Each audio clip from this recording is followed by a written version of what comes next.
सत्यशोधक Shivkranti TV news.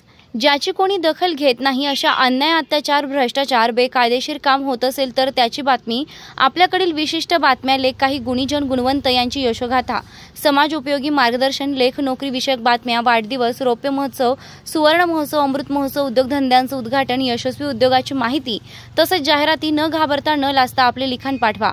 आपल्या बातम्या निर्भीडपणे प्रसिद्ध केल्या जातील। शिवक्रांती टीव्ही न्यूज संपादक सत्यशोधक शंकरराव लिंगे 73 87 37 78 01। सत्यशोधकांचे अंतरंग भाग 7वा। या अनुषंगानं नाशिक जिल्ह्यातील एक सत्यशोधक प्रकरण पाहणे उद्बोधक ठरेल।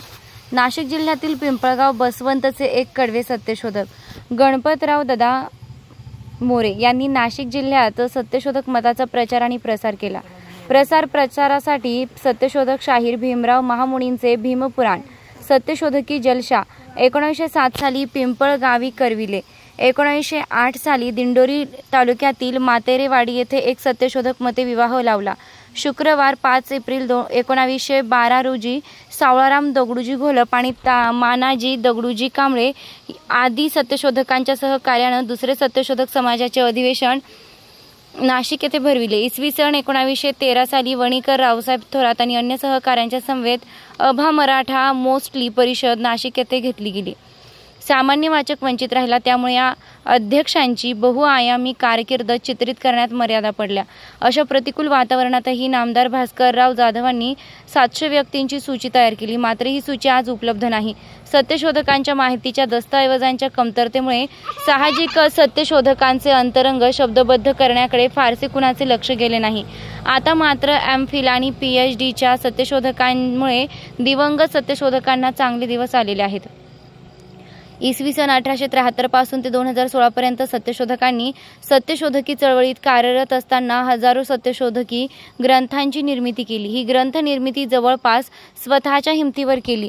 सत्यशोधकी प्रकाशन आणि वितरण संस्थांची वानवा असल्यामुळे प्रस्तुत ग्रंथसंपदा संगोपित करता आली नाही।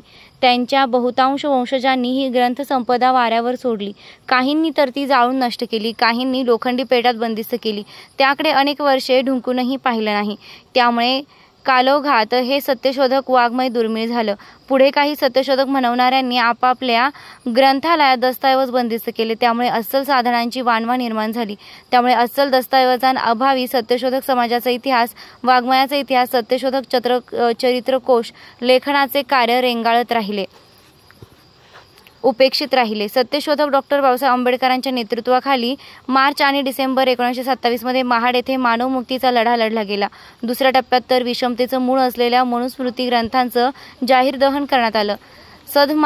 सद्धर्माच्या महान क्रांतीचा हा प्रारंभ होता। या क्रांतीला सत्यशोधक नामदार भास्करराव जाधव, रामचंद्र आसवले, विठ्ठलराव वंडेकर आदींनी एका प्रसिद्धी पत्रकान्वये जाहीर पाठिंबा दिला। सत्यशोधक जयधे जवळकरांनी उपस्थित आंदोलकांना मार्गदर्शन केलं। मनुस्मृती दहन कार्यक्रमाप्रसंगी 25/12/1927 रात्रभर सत्यशोधकी जलाशांनी प्रबोधनपर जागर केलं। मात्र जलाशाच्या कार्यक्रमाला